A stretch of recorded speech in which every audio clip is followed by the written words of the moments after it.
I love the verse that was selected for you. I will be joyful in God, my Savior. The sovereign Lord is my strength. Because it speaks to the hope and confidence we have in God, regardless of what life brings to us. Taken from Habakkuk, a book written during the demise of the Jewish Empire, it reminds us that even in the midst of our suffering, we can find in God the source and strength of our life.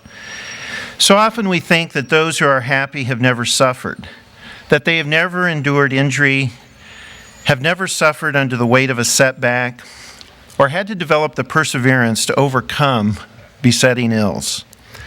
But over time, what we come to realize is that every one of us faces hardship.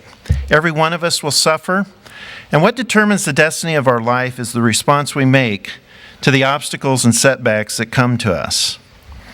One of my favorite authors is the French philosopher Simone Weil, who lived a very short life, died during World War II.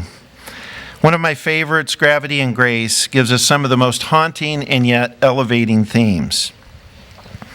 She is the one who recognized that suffering and hardship could be not a barrier to God, but a passageway. And she is the one from whom I learned this brilliant insight, comparing God's power of love in the spiritual universe to the power of the sun in the natural universe.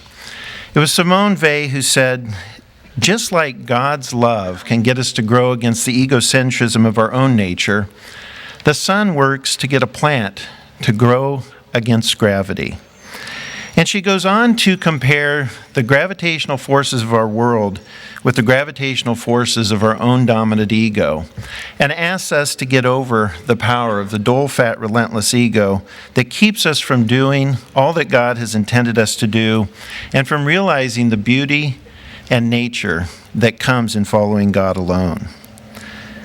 Today we have had the wonderful blessing and privilege of hearing from David Brooks. I've just finished his book, The Path to Character, and was just so captivated by its theme. He goes through a series of great personalities from history and elicits from them some of the most enduring, eternal themes which we all face.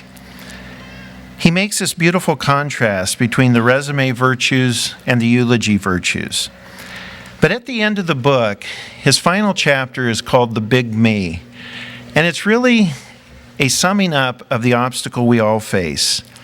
Can we get outside our own dull, fat, relentless ego in order to serve purposes greater than ourselves, and in that find the meaning and purpose that brings so much to our life? You have had 4 years to love, to learn, to live, to enjoy the beauty of Santa Barbara, and to be launched in life.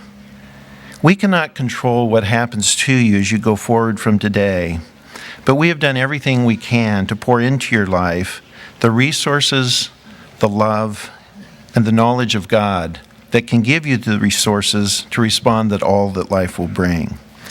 In the days and years that lie ahead, it is my hope that you will find in God the deepest source of joy and the most enduring source of strength.